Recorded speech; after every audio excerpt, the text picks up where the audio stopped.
tom přece nic není. Potřebuješ kousek masa, trochu soli a koření. Než to maso nakrájíš, tak dohromady všechno zvaž.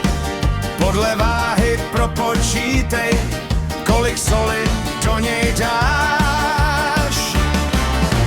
Domácí a poctivá, tahle šunka kouzlo má. Svojí vůní zastěláká, její chuť ti spát nedáme. Půlroční výpravy, ty mě vážně moc baví. Tuhle šunku já mám rád, kvůli ní vždy musím stát. Míše pěkně masíruj to, lepivé to musí být. Do formy to všechno nacpi, pozor, vzduch tam nesmíš mít. Druhý den to odvaříme, dle teploty řízené. Za 2 hoďky ochladíš to v čisté vodě studené. Domácí a poctivá, tahle šunka kouzlo má. Svojí vůní zastěláká, její chuť ti spát nedáme. Půlnoční výpravy, ty mě vážně moc baví.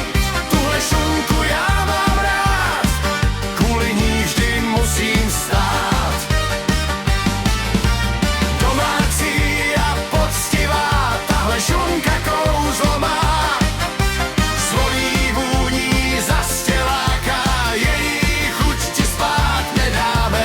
Půlnoční výpravy, ty mě vážně moc baví.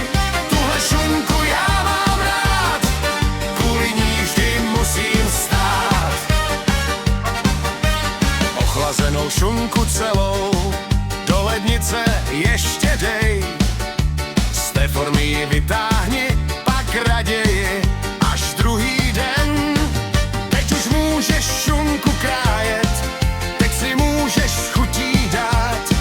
Říkám ti to, ale předem, ta šunka ti nedá spát. Domácí a poctivá, tahle šunka kouzlo má. Svojí vůní zastěláká, její chuť ti spát nedáme.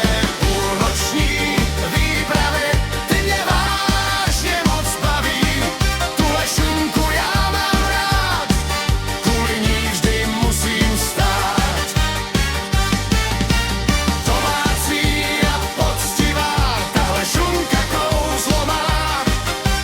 Svojí vůní zastěláká, její chuť ti spát nedáme. Půlnoční výpravy, ty mě vážně moc baví. Tuhle šunku já mám rád, kvůli ní vždy musím stát.